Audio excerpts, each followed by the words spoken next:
Hi, and welcome to Enchantment of Eternity's review for Travelers Season 1. This video is where I give a full detailed review of Season 1 of Travelers as a whole. So I have to start with a spoiler warning for Travelers Season 1. If you haven't seen all of Season 1, you will not want to watch this video. Otherwise, some pretty hefty things will be spoiled for you. Instead, you should check out my spoiler-free quick review I did for Travelers Season 1, which I will leave a link to in the description below. As I mentioned in my quick review, I was super impressed with the way the first episode began. It was very dark and ominous, but with a fast-paced, like almost cyberpunk feel to it. As we see the four doomed souls about to die and are introduced to a countdown clock showing how long they have left to live, and this includes, tragically, a victim of domestic abuse and a mentally handicapped woman who is about to be beaten to death and presumably raped by a bunch of thugs.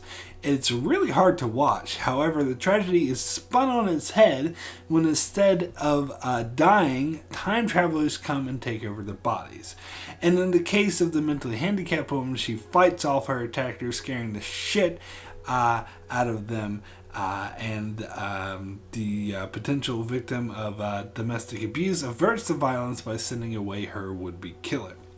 However, the intended victims did indeed die, which makes this tragic. It's simply that their bodies that survived as they were taken over by time travelers from the future. And I love the ambiguity that this brings, because on the surface you have a great, these heroes from the future here to stop the end of the world, but from the beginning there's this undercurrent of doubt on whether or not our main characters are indeed the good guys. While we do come to care about and identify with our five main characters from the future and have no doubt that their intentions are good, a lot of doubts are raised in regard to the organization they work for, as we meet various other teams of questionable morality, such as Hall, a team leader from another team that tries to take over McLaren's team and is hell-bent on killing everyone who gets in his way, whom McLaren has to arrest in order to get out of the way. And a superior to McLaren who kills at will. And all of these travelers from the future are beholden to a superior they refer to as the director. Who the director is mostly kept a mystery from the audience for most of the season, but later is revealed to be an AI. The director is responsible for making all the calculations and assigning all the missions, and the travelers follow these instructions with an almost religious fanaticism attitude. So that does make them a bit questionable, as are they heroes or are they being misled or misused, and is the fact that they illustrate such blind devotion to an AI really a good thing? These are just among the great moral questions that this show asks, as often specific moral dilemmas are raised, mainly out of the policy that the travelers have that specifically forbids them from changing the past, even to save lives, unless specifically ordered to do so by the director, which leads many feeling that they are allowing people to die, which weighs on the conscience when it involves someone they've come close to or know that is a good person, and the way the show handles this is absolutely amazing. And then the legitimacy of these travelers is further put to the test by the end of the season, when it is suggested that the director has been compromised by a rebel faction. So the thing they have this blind devotion to and follow unquestionably is in itself compromised, leading to all the teams falling in on themselves and infighting with the travelers within the team itself turns one another and don't know who to trust or what to believe, which only illustrates the fragile and questionable nature of the travelers overall. Even though their intention is to prevent disasters from happening and to save lives and to stop a dystopian future from ever happening, their methods are questionable, and the thing that binds them is corrupt, and the type of blind devotion they follow to the rules may in fact make them more of a danger than a help to the present. And it's these kinds of complexities and moral ambiguities I think makes this show great. Now, getting more specifically into the plot, the season begins with the four travelers taking over the body of their various host subjects and how they try to adjust to their new lives. They communicate over a dark web which draws in the attention of FBI agent McLaren, whom I recognize from the pictures for the show on Netflix and other promotional materials. So McLaren discovers a secret meeting downtown, which you assume will be the four various time travelers meeting up, which it is, and McLaren goes to bust them. But in a surprise twist, it is revealed that Agent McLaren is himself meant to die and is taken over by the fifth time traveler in the team, who is in fact the team leader. This actually surprised me, as I thought Agent McLaren would be around as a main character who constantly tries to take them down, sort of a hindrance. I did find it much more interesting, though, that he ends up being the team leader. So we soon learn of their mission, as it involves a dangerous experimental substance that is being corrupted by the military. So we meet the lead scientist involved, who apparently is known in the future as a notorious mass murderer. So the travelers are a bit skeptical about working with her, but it's soon discovered that that reputation is not earned, and it was the military corruption that was to blame. And to be honest, I was kind of iffy on this storyline. I did find the character stories involved with the time travelers a bit more interesting than this. We do get a few specific missions, like to divert a chemical disaster from happening, and a mission involving helping another team, as well as a mission that was meant to be executed with another team, but was diverted by some unknown entity. But this all leads up to the main mission, which McLaren describes as the mission to end all missions, the one that will, for all intents and purposes, save the future, when the travelers plan to use the experimental technology to destroy an asteroid that is going to hit Earth and cause a catastrophic planet-wide disaster, presumably the one that caused this dystopian future in the first place. Now, first of all, this whole asteroid thing seemed like a huge pivot, as I thought the plot was about these chemicals, but whatever, I'm fine, I can just go with it. I thought it was a pretty exciting episode, and it was odd because they essentially accomplished their goals and saved the world in episode 6, but there are actually 12 episodes in this season alone, so I knew there was going to be more to it. But for one episode at least, they tried to play it off like it was all done and the travelers now just had to live the rest of their lives in their host bodies because they saved the future and they accomplished their goals. Which, come to think of it, does bring up another very interesting aspect of the show, and that is traveling is a one-way trip. So the travelers are offering up a great sacrifice by saving the future they themselves cannot return to. But anyway, they all think the future is saved and the team is over until they get another mission. So then it's revealed the future wasn't saved, just changed, and that even though the asteroid never hit, the dystopian future still happens, but takes new form. In fact, some people refer to it as even worse than it was before. So McLaren and his group reformed to take on a mission from a superior who was apparently killing off senators and saving other senators who were meant to die in order for a traveler to take over his body. So obviously the goal here is to affect governmental regulations. However, we the audience never learn the details of this, mainly because McLaren himself doesn't know, because he and his group are no longer trusted by the future and thus aren't given all the details, which is further reason to doubt these people from the future. But this withholding of information leads McLaren's wife to almost die when she wasn't meant to, which leads McLaren to risk his own life to save her, and he nearly dies because of this, but he is saved by the future, who send top rare experts and technology to save his life. It is never fully revealed why the future gave him such high honor or why his life was so important, but that is something interesting to think about. So the plot thickens when two high up programmers travel back, and McLaren and his team are ordered to intercept them. Both of them claim there's a splinter rebel group they call the Faction that disagree with the director and their mission and is trying to take over. Interestingly enough, McLaren and his team know nothing about the Faction, and as far as they're concerned, they never existed. And it's revealed that a disaster that McLaren and his team prevented and saved the lives of a whole group of people, that these people grew up to form the Faction that is now trying to take down the director.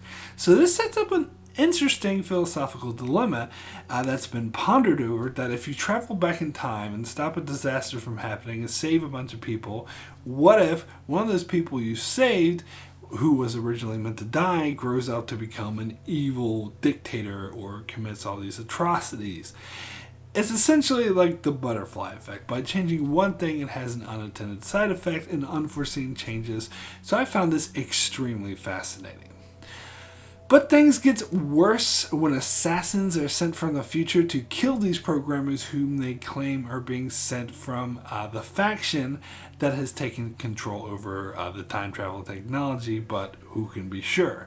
And when the travelers themselves start receiving orders seemingly from the director to kill the programmers and then to kill McLaren for protecting the programmers, they claim that the director himself has been compromised and reprogrammed by the Faction.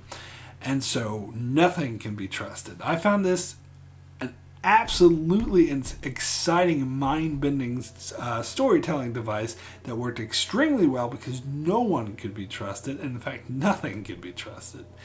The two programmers had plans, though, and these plans actually contradicted each other a little bit, as one planned to reboot the director and the other planned to build a device to hold the director so the director could come to the 21st century. And the season ends in a cliffhanger with all the Traveler teams swarming on McLaren and the programs as they try to send the director to the 21st century. And of course, you find out that it's actually McLaren's FBI partner who swarms on the place and tracks down McLaren. And I guess we turn to learn that McLaren's partner finds out that McLaren is up to no good. So it is a very good cliffhanger, but I feel maybe leaves a bit too much open. I would have preferred something a little more conclusive, but that's okay. I still absolutely loved this ending. So that's the plot. So now let me get to the characters. As part of the power of the show was the character stories around the main plot. And frankly, I'd say that the show's biggest strength is its characters and how well these character stories were told. So let's start with the team leader, Grant McLaren. Now I know it gets a bit confusing, but the time traveler names are never revealed and they're just referred to as the hosts they take over. So that's how I'll refer to them. So when I name a host name, just assume I'm referring to the traveler that assumed their identity, at least for the main characters. So anyway, McLaren is the leader of the group, and I like this character. I don't think he comes off as the stereotypical hero type, which I was actually a bit worried that he would, but he does come off as quite relatable, as someone who is trying to balance his work life with his professional life, or more accurately, his future life with his present life. Some of the storylines involving him being an FBI agent and the cases he goes on with his partner Forbes felt a bit like a stereotypical detective procedural show rather than anything resembling reality or what it's actually like to be an FBI agent. So I did personally consider it one of the low points of the show, but it didn't bother me too much. You really get the sense of McLaren, particularly when compared to other time travelers like Hall, is that McLaren does really try to do the right thing and is capable of using his own better judgment instead of blindly following orders. This, ironically, is what leads him and his team to not be trusted and to be disliked by the future, and apparently does create a certain amount of controversy, which to me only speaks poorly of the future organization and makes me question it. Now, McLaren from the future apparently had a relationship with Carly, or rather the Carly from the future, which he pursues a little bit, but apparently it's against protocol to pursue prior relationships from the future. The actual Agent McLaren had a wife, so McLaren tries his best to form a relationship with her in order to remain in character, but I think he ends up falling in love with her, or at the very least, caring about her a lot. Whereas she, for her part, suspects him of cheating because of his odd behavior. In fact, the amount of lying he has to do to run off and do his time travel missions to both his wife and his FBI partner is a bit frustrating and frankly makes it inevitable that he will get caught by one or both of them. If these travelers are so good, you'd think they'd have a protocol in place to prevent that. But anyway, his wife, Kat, thinks he's cheating, which is a storyline I found a tad bit frustrating. But that wasn't until it led to the storyline of McLaren being sent on a mission on a plane that is destined to crash in order to save a high-ranking senator. But she follows him on the plane because she thinks he's cheating, but in doing so puts her own life in danger, and McLaren breaks protocols to save her life, as the bubble designed to save the senator was only designed to save 2 people, and McLaren gives his spot to Kat instead of going himself. First of all, I had to say this is the episode that first had me believing how amazingly spectacular this show is. I mean, I was enjoying the season overall and the whole tone of the show, but this was really powerful emotional stuff, and it showed that McLaren did actually care for his wife, even though technically it wasn't really his wife, but he was really, he went as far as to put the mission and his own life at risk to save her. It was extremely touching and powerful stuff. However, after the incident in which Kat learns a lot about the time travelers, they're forced to erase her memory, and doing so kind of sucks because it resets her storyline where she's back to thinking that he's cheating on her, which I actually found a bit frustrating because I loved when she found out that he wasn't cheating, and so she felt like an idiot, and then he very romantically saved her life. Now she's back to being an idiot and not realizing how he put his own life at risk to save her, and she no longer knows this. I hope in the future she does somehow remember what happened. I don't know, but we'll see. I did find it interesting learning more about his past when the traveler learned more about McLaren's past. It does endear the audience more to the relationship between them, so I think it's a very strong one.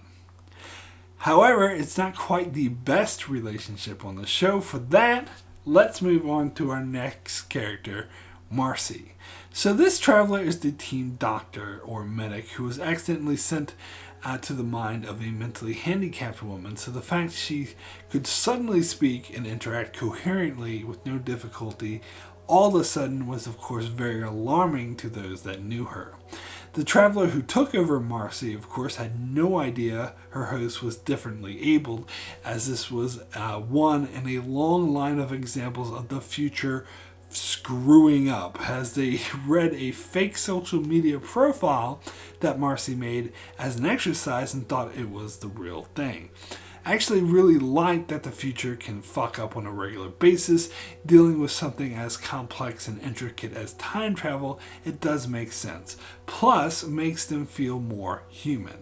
In fact, in a lot of cases, their fuck-ups result in someone dying, so this case isn't so bad. Although this does cause Marcy to become terminally ill, but I'll get to that in a bit. Anyway, the Marcy time traveler herself seems pretty no-nonsense and overall a good person. She seems naive to the way of the 21st century, and of course the fact that she wasn't expecting to be in the body of a mentally disabled individual certainly threw her for a loop, which she handled pretty well in a matter-of-fact way, but it did nothing to alleviate the concerns of those around her. And then there's David, the only main character who isn't one of the 5 main time travelers to appear on most of the posters and promotional material for the show. This is a great actor whom I liked on Stargate Universe and does a great job here as well as the naive everyman, but also a good person.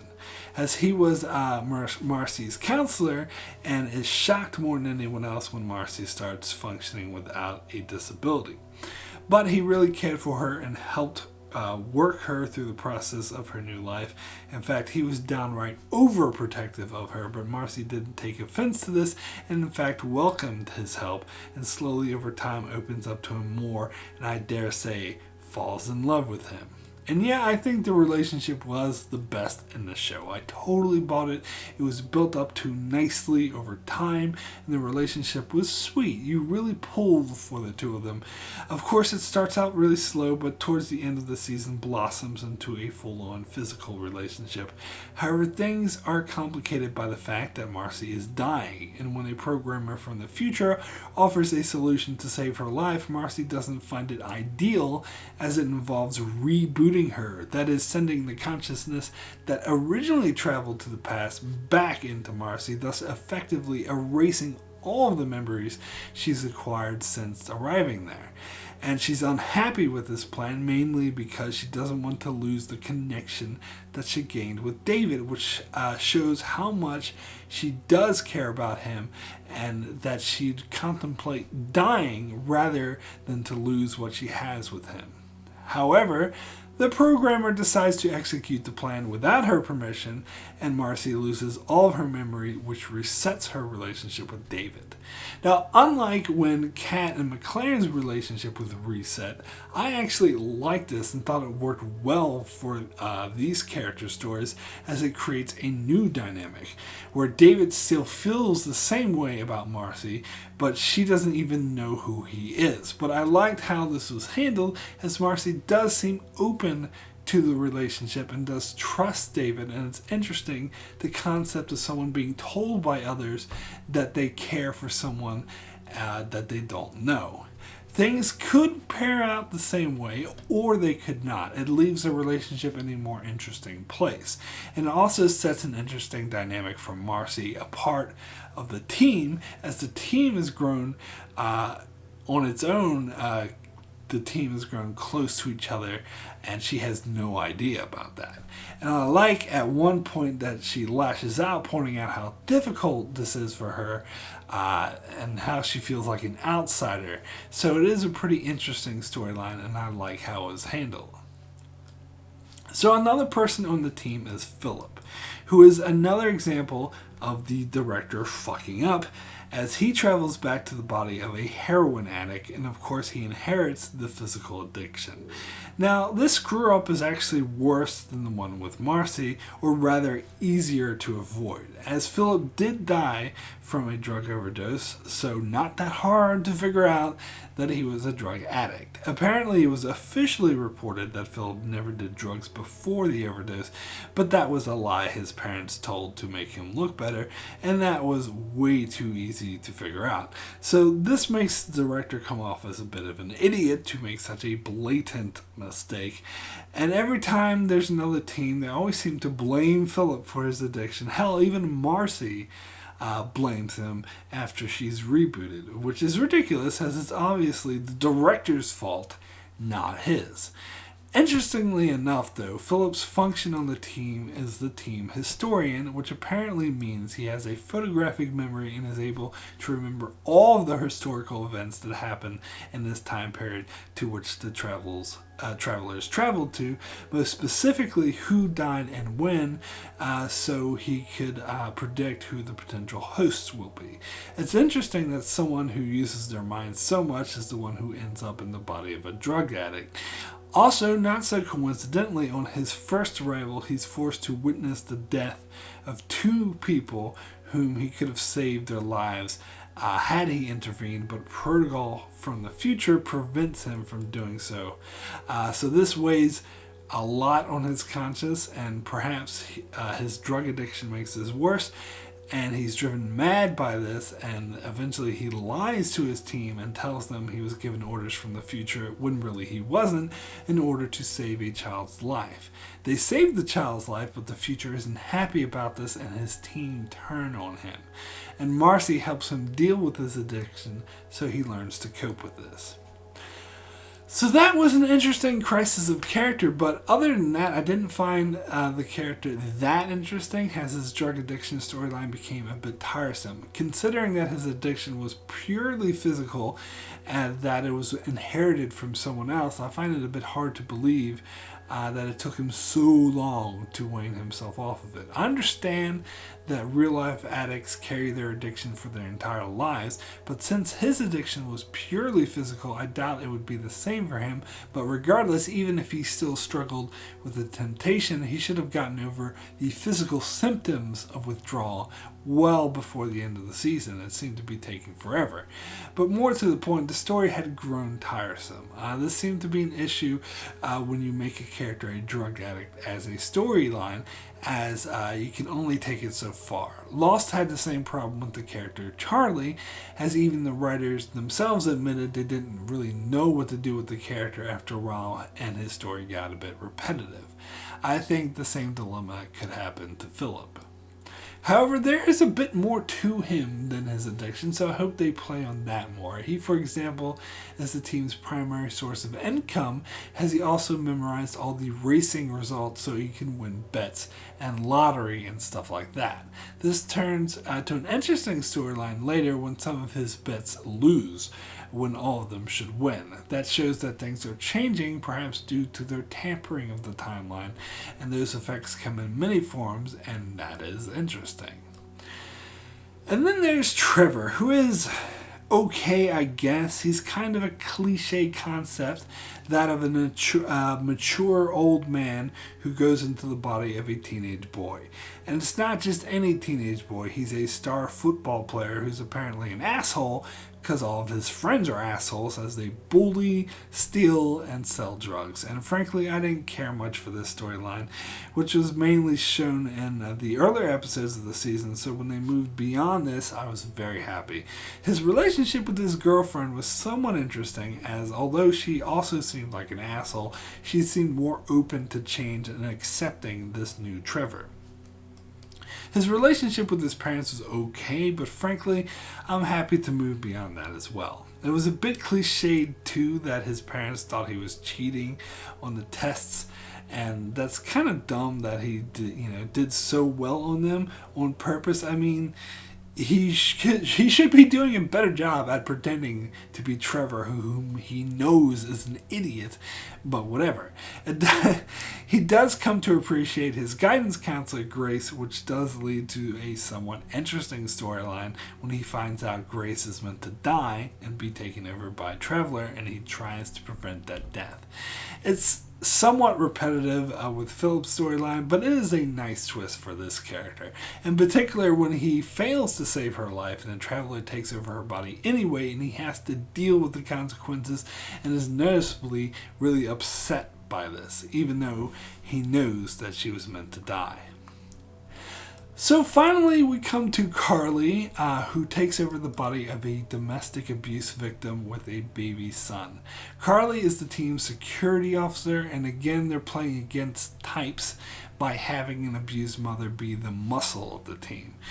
She apparently had a prior relationship with a McLaren of the future, which carries on for a little bit, but McLaren cuts it off when he gets closer to his wife, which she doesn't take too kindly to. But for the most of the Carly storyline, she's dealing with the father of her child who struggled to gain custody, as he's a beat cop who apparently got away with a domestic abuse. And to be honest, I found the storyline very frustrating, as it seemed to stretch on for far too long, and I couldn't stand the character of the abusive father. I just wanted him to leave the show. I just wanted him to go away. I didn't want to see him again. And the story itself, I think, was unnecessarily stretched out. I think it would have been easier for her to prove that he abused her and was unfit to be a father. One example is when they questioned her income in court and assumed that she was a prostitute. I don't know why they didn't just claim she was working with the FBI and get McLaren to testify on her behalf. I suppose that would involve some paperwork he'd have to make up, but I'm sure he could do it. And at the end of the season, when the father shot the little girl assassin from the future to protect Carly, which had looked bad from an outsider's perspective, as it looked like that this cop just shot and killed the little girl, and Carly was rightfully just left him behind to deal with it. I was actually happy because I assumed that means we wouldn't have to see this character again. But watching this season again, I realized that may not be the case. We may have to deal with this stupid character again. And I really hope to never see him again. So in short, Carly is probably my least favorite character in the show, but I do think it's interesting that she wants to keep the baby because other people on her team point out that it really isn't hers, and it would make her job a lot easier if she'd just give the baby up. So it's interesting that she wants to fight so hard to keep him. But in some point of view, it's the principle of the thing, not wanting an abuser to, for all intents purposes, that killed the real Carly, win and get away with raising her child. So I can agree with her there. So all in all, I love Travelers. The plot could be a bit flimsy and unrealistic at times, and sometimes the show could come off like a cliche detective show, more so than reality. But the premise of the Travelers from the future trying to avert a disaster was expertly pulled off in a very interesting way that brought up a lot of philosophical and moral dilemmas, which were excellent to explore. Moreover, what made this show so excellent was the cast of interesting and dynamic characters who were fascinating to explore their personal lives and relationship, mostly that resulted from travelers from the future taking over their bodies. So my rating out of 10 for Travelers Season 1 is a 9. Excellent. So that's it for my review of Travelers Season 1. I will return with my review for Season 2 of Travelers once it's been released on Netflix where I live. In the meantime, you can check out my channel for many more reviews I do on other shows like Star Trek, Game of Thrones, The Expanse, Discovery, Mr. Robot, and more. So be sure to subscribe so you can keep up with all of that. Thanks a lot for watching.